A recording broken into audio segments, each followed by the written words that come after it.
नमस्कार दोस्त। तो हम सभी जुड़ चुके हैं आपके अपने channel math bye Pintu sir MGS में। दोस्त, इस क्लास में हम लोग श्री धाराचार के सूत्र का व्युत्पत्ति पढ़ेंगे। किस सूत्र के बारे में दोस्त? श्री धाराचार का सूत्र का व्युत्पत्ति। कहेंगे सर श्री धाराचार क्या है? तो पहले दोस्त हम श्री धाराचार के बारे में जानते हैं, इसके बाद ये सूत्र क्या है, क्यों लगाया गया और कैसे लगाया जाता है, इसके बारे में हम जानेंगे। दोस्त, श्री धाराचार एक सुप्रसिद्ध गणितज्ञ थे। क्या थे दोस्त? यानी बहुत ही महान गणितज्ञ थे। उन्होंने द्विघात समीकरण का मूल ज्ञात करने का एक अचूक तरीका बताया। कैसा दोस्त? द्विघात समीकरण हल करने के मूल निकालने का अचूक तरीका बताया, जिसे हम उन्हीं के नाम पर श्री धाराचार का सूत्र जानते हैं। कहेंगे सर वो है क्या चीज? तो पहले इसका प्रॉब्लम जानते हैं।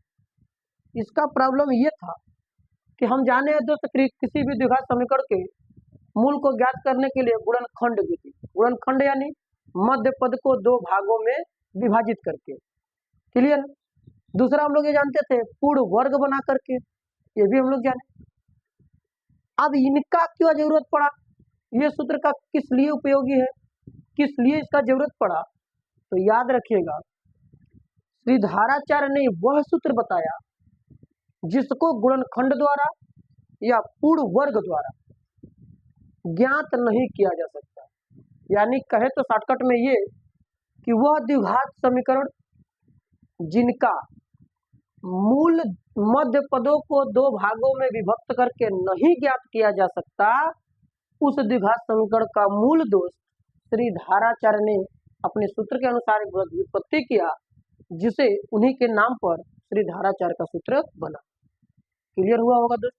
एक बार फिर से समझते हैं कि गणितज्ञ श्री धाराचार्य ने द्विघात समीकरण का मूल ज्ञात करने का जो तरीका बताया वो यह था कि वह द्विघात समीकरण जिनका मूल या मान या शून्य गुणनखंडों द्वारा व्यक्त नहीं किया जा सकता, यानी जिन्हें मध्य पद को दो भागों में विभक्त करके नहीं ज्ञात किया जा सकता, उस द्विघात समीकरण के मूल का हल निकालने की जो विधि ये गणितज्ञ श्री धाराचार्य ने दिया।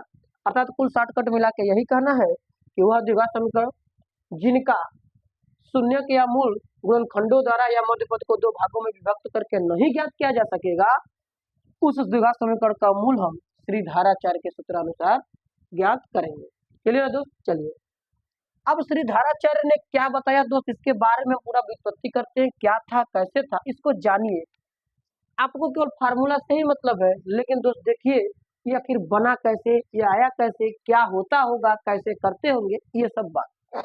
चलिए तो हम मान लेते हैं कि यदि द्विघात समीकरण यानी द्विघात समीकरण जो है आपका वो है a x square plus b x plus c बराबर 0, यानी कोई द्विघात समीकरण a x square plus b x plus c इसी रूप का होता है दोस्त। यस, ये यदि है, क्लियर है, यदि ये द्विघात समीकरण है और इसका गुणनखंड मध्य पद को विभाजित करके नहीं किया जा सकता, ऐसा हम मान के चल रहे हैं कि ये जो द्विघात समीकरण है इसे मध्य पद में विभाजित नहीं किया जा सकता।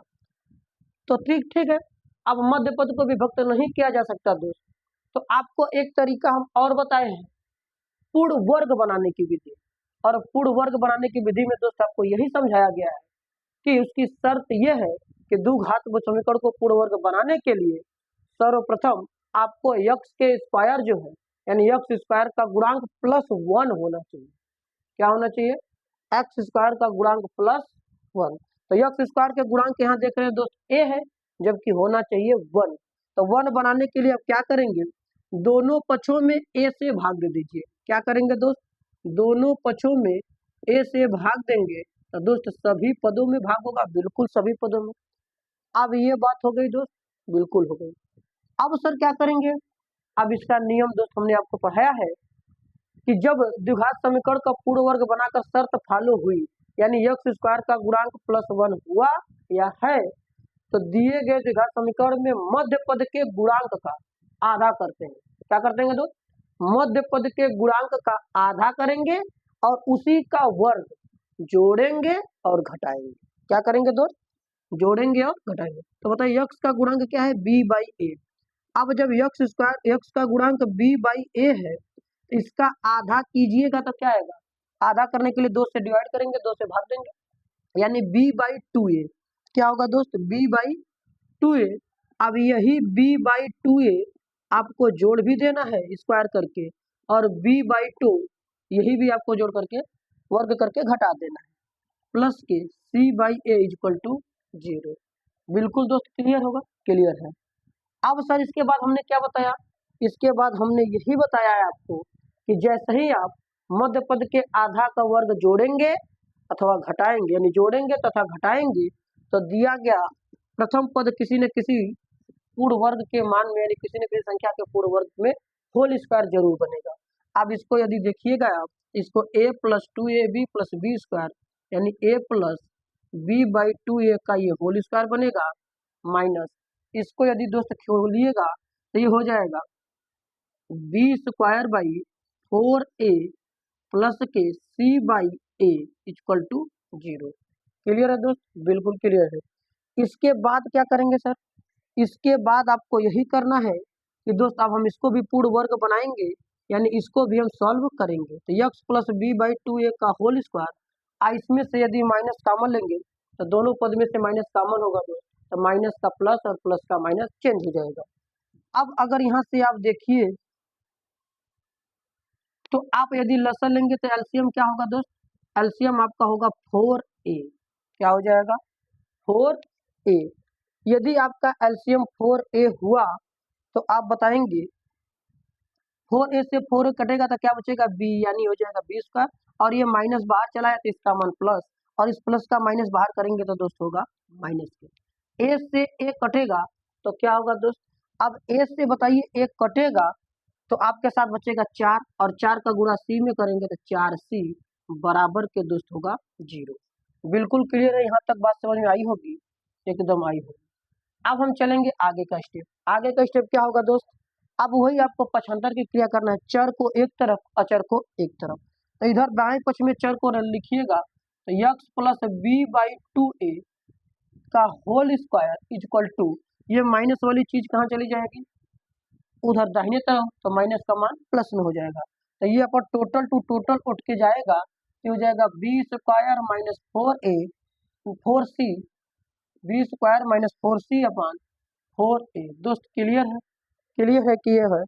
इसके बाद क्या करेंगे दोस्त, इसके बाद हम इसका, सॉरी एक चीज देखिए यहाँ हम लोग भूल चुके हैं, b बाई टू ए का होल स्क्वायर करेंगे तो b स्क्वायर और टू ए का होल स्क्वायर 4a स्क्वायर, और दोस्त यहाँ से 4a स्क्वायर का अगर एलसीएम लीजिएगा तो आपका होगा 4a स्क्वायर।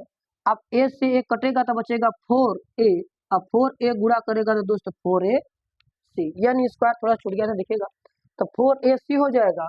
अब यहाँ जो हम लिखेंगे तो 4ac। क्लियर है, क्लियर है। अब दोस्त हमें मान किसका निकालना है, हमें मान निकालना है x का। किसका मान निकालना है, x का। अब हम x का यदि मान निकालेंगे तो देखिए सर x वाले पद पे पूर्ण वर्ग बना है, यानी होल स्क्वायर लगा है। कोई भी होल स्क्वायर इस तरफ से उस तरफ जाएगा तो दाहिने तरफ से बाएं तरफ या बाएं तरफ से दाहिने तरफ, तो जिधर से निकलेगा दूसरी तरफ जाएगा करड़ी लगाएगा। क्या लगाएगा, करड़ी, यानी वर्गमूल। ये हो जाएगा B square minus 4ac by 4a। अब देख रहे हैं यदि x का मान हम निकालें b by two A equal to, तो आप देख रहे हैं इधर करड़ी लगा है, जिस पद में करड़ी लगी है उस पद का तो दोस्त वर्गमूल निकालना पड़ेगा। जिसका निकल रहा है उसका निकालो, जिसका नहीं निकल रहा है उसका नहीं निकालेंगे।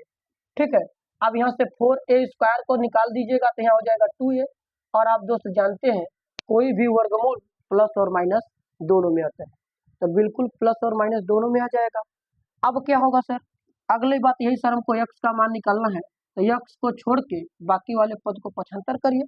बिल्कुल करेंगे, और जब ये प्लस वाला चीज उधर जाएगा तो दोस्त माइनस आएगा, minus b by two A plus minus root over B square minus 4ac upon 2a।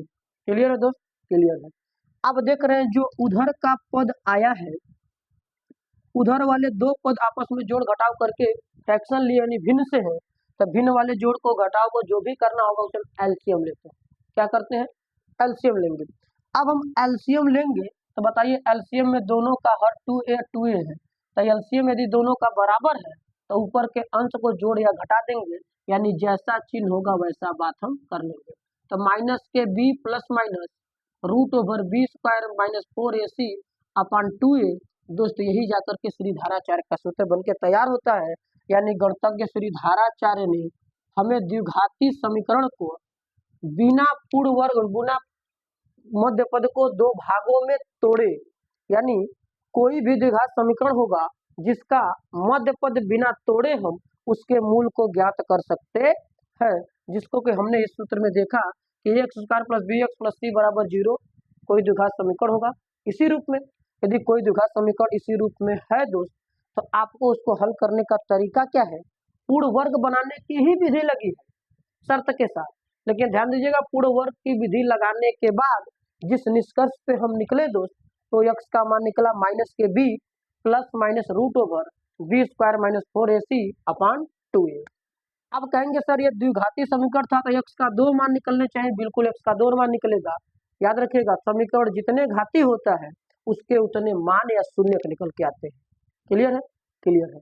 तो जब ये मान x का देख रहे हैं, एक तो मान माइनस बी के साथ करड़ी वाला मान प्लस में भी है और माइनस में भी है, तो याद रखेंगे जो x का मान है एक बार करड़ी वाले को प्लस के साथ और एक बार करड़ी वाले को माइनस के साथ रख के दोनों मान बारी बारी से निकालेंगे। तो दोस्त ये सूत्र याद रखे रहिएगा, द्विघात समीकरण वह रामबाण तरीका है, यानी वह समीकरण का सूत्र है जिसे कोई विधि नहीं तोड़ सकती, उसे श्रीधाराचार्य का विधि तोड़ेगी। यानी श्रीधाराचार्य का जो सूत्र है वो द्विघात समीकरण को तोड़ने के लिए रामबाण साबित होता है। क्या साबित होता है दोस्त? रामबाण। रामबाण कहे तो जहां कुल विधि नाकाम यानी कुल मेथड फेल होते हैं द्विघात समीकरण को तोड़ने के लिए, वही श्रीधाराचार्य का मेथड सक्सेस है, यानी वही श्रीधाराचार्य का सूत्र जो है सफल है दोस्त।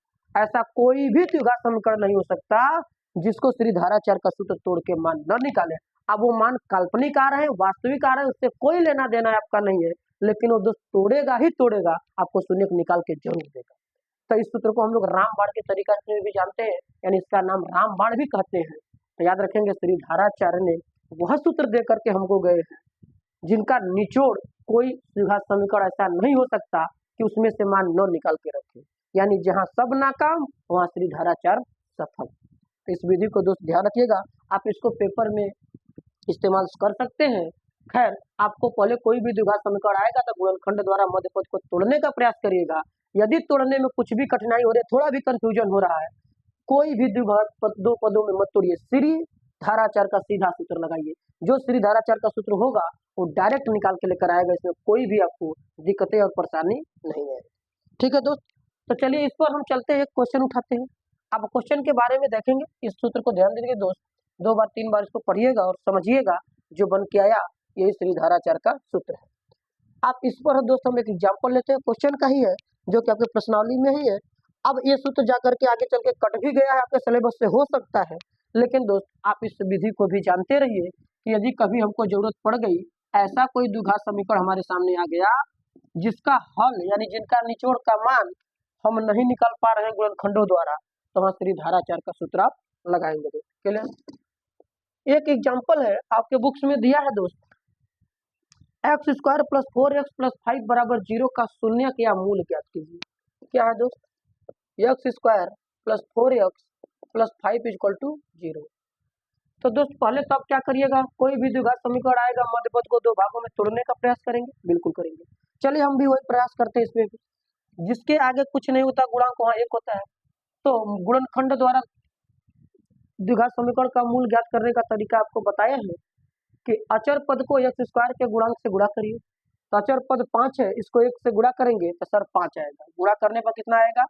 5, यानी इसका जब यहाँ गुणा लेकर जाएंगे तो 5 आएगा। अब 5 का ऐसा 2 फैक्टर करना है जिसका मध्य पद 2 भागों में बढ़ जाए, यानी 4 के रूप में टूटे।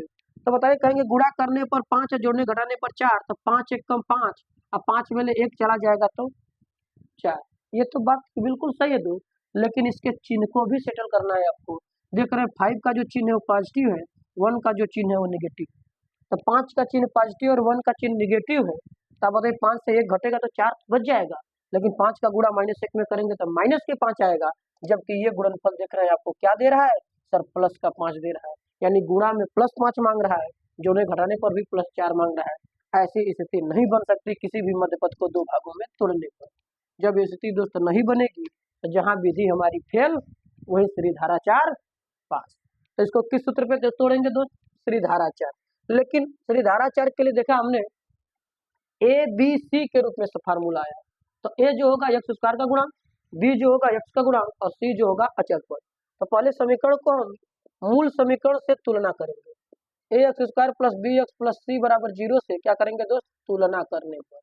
अब जब यहाँ से आप तुलना कीजिएगा तो ध्यान दीजिए ए का मान आपके साथ बन रहा है 1, बी का मान बन रहा है 4 और सी का मान बन रहा है 5, यानी ए का गुणा, ए का मान जो होगा एक्स स्क्वायर गुणा बी का गुणांक 4 होगा जो एक्स का, और सी का जो मान होगा वो 5 होगा। क्लियर है। अब हम क्या लिखेंगे दोस्त, ध्यान दीजिएगा, लिखेंगे श्रीधाराचार्य, इसको धाराचार्य भी कहते हैं, धाराचार्य नाम है, के सूत्रानुसार।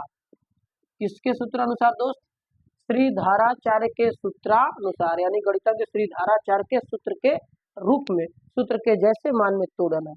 आप बताइए कि श्रीधाराचार्य का मान सूत्र में निकालेंगे तो यहाँ पे आपको देखना है कि चर राशि क्या है, एक्स है, वाई है, जेड है, टी है, थीटा है, यानी किस अक्षर यानी किस चर राशि का मान आपको निकालना है। जिस चर राशि का मान आपको निकालना है, यानी द्विघात समीकरण जिस चर राशि में देगा उसी का मान निकलेगा।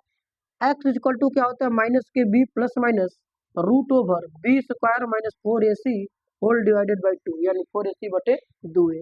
यही सूत्र दोस्त है श्रीधाराचार्य का, जिसके रूप से मान निकलेगा।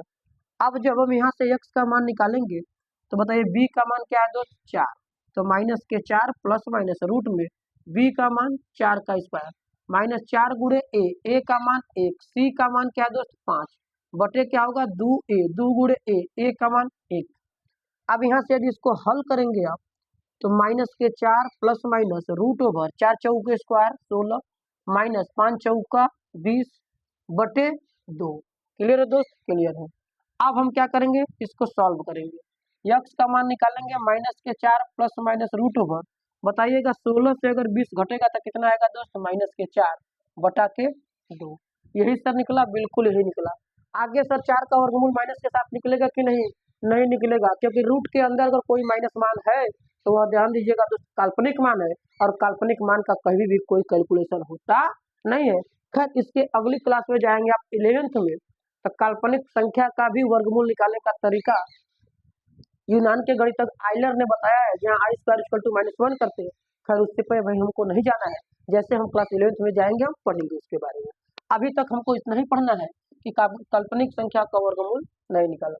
अब बताइए जब नहीं निकाला जाएगा तो कैलकुलेशन यहीं आके रुक गया, और जब कैलकुलेशन यहीं आके रुक गया तो आपको बस x का 2 ठो मान निकालना है। अब एक बार प्लस के साथ और एक बार माइनस के साथ, अर्थात x का मान क्या होगा, माइनस के 4 प्लस, अब एक ही चिन्ह लेकर चलेंगे, माइनस के 4/2, एक ठो ये मान तथा एक ठो x का जो मान है -4 माइनस रूट में माइनस का 4/2, यही बात दोनों क्या होगी दोस्त आएगी, यानी x का एक मान ये निकल के आएगा 0 और x का एक मान ये निकल के आएगा, यही दोनों आपके क्या होंगे, आंसर होंगे। क्लियर है, क्लियर है। यानी दूसरी धाराचार का सूत्र वहां दोस्त हमें काम से निकालेगा, वहां हमारे कठिनाई से हमारा सामना करना सिखाएगा, वहां हमारा काम चलाएगा, जहां हमारी सारी विधियां फेल होती है द्विघात समीकरण को तोड़ने के लिए।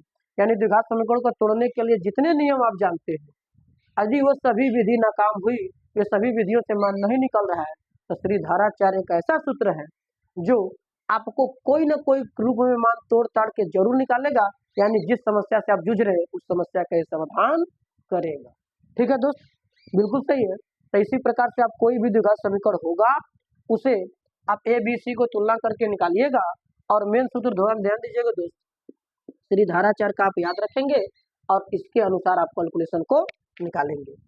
जरूर गारंटी है कि आपका मान निकल के आएगा, चाहे वो काल्पनिक आए चाहे वास्तविक आए, लेकिन एक ऐसा तरीका है जो सबको तोड़ के निकाल देगा, चाहे उसका मध्य पद टूटता हो और चाहे उसका मध्य पद नहीं टूटता। ठीक है, तो इस विधि के बारे में आप जानिएगा, इस पे कैलकुलेशन को करिएगा, इस पे सवाल 1-2 ठो लगाइएगा, आपको नियम क्लियर हो जाएगा कैसे लगाना है। अगले क्लास में दोस्त हम लोग इसके अगली टॉपिक्स को पढ़ेंगे। आज के लिए इतना ही रहने देते हैं इस क्लास में, हम लोग मिलेंगे इसके बाद अगली क्लास में। क्लास का सेशन आपको कैसा लग रहा है, सीरीज आपकी कैसी चल रही है, कमेंट सेशन में जरूर बताएं। और मैं फिर वही बार बार दोहरा रहा हूँ कि यदि आपके किसी भी टॉपिक्स में कमजोरी है, कोई टॉपिक्स आपको नहीं समझ में आ रही है, तो कमेंट बॉक्स में जरूर बताइए और उस कमेंट बॉक्स में लिखिए कि सर ये वाली टॉपिक्स पे एक बार क्लास ले लीजिए, इस पे हमारी टॉपिक कमजोर है, ये बातें हमको समझ में नहीं आती, तो जरूर आपका क्लास लिया जाएगा। ठीक है दोस्त, तो क्लास को अपने फ्रेंड सर्कल में शेयर करें, क्लास को लाइक करें और कमेंट में अपनी राय को साझा करें। ठीक है, अपने फ्रेंड सर्कल में भी आपको शेयर करके बढ़ाना है। सबका साथ सबका विकास, यानी एक साथ सबका भला होना चाहिए। ठीक है, आज के लिए इतना ही, इजाजत दीजिए, चलेंगे हम लोग, मिलेंगे फिर अगली क्लास में। ठीक है, इसका स्क्रीनशॉट आप ले लेंगे।